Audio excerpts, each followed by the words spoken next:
কি চিনতে পারলে এটা কি? যারা চেনো তারা নিশ্চয়ই এতক্ষণে দেখে বুঝে গেছো আমি বানাচ্ছি আজকে মটরশুঁটি দিয়ে ওলকপির তরকারি। দারুণ লাগে, আর তাও যদি হয় গাছের টাটকা ওলকপি। তাহলে চলো শুরু করা যাক। ওয়েলকাম টু টুকিটাকি রান্নাবাটি।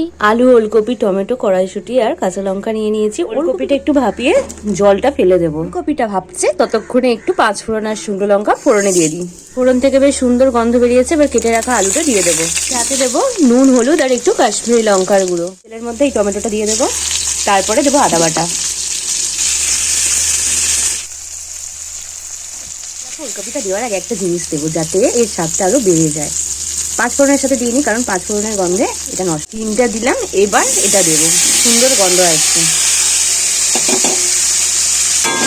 সবাই যখন পড়ে গেছে মটরশুঁটি, কাঁচা লঙ্কা, কি দোষ করলো? ওদেরও তো ইচ্ছা করে আসতে, বলো। সব একসাথে বেশ ভালো করে কষিয়ে নিয়ে তারপর জল ঢেলে দেবো।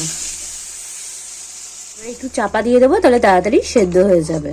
8-10 মিনিট পর চাপা খুলে একটু সামান্য চিনি দিয়ে গা মাখা করে নামিয়ে নিলেই রেডি ওলকপির তরকারি। খাবে তো চটপট চলে এসো।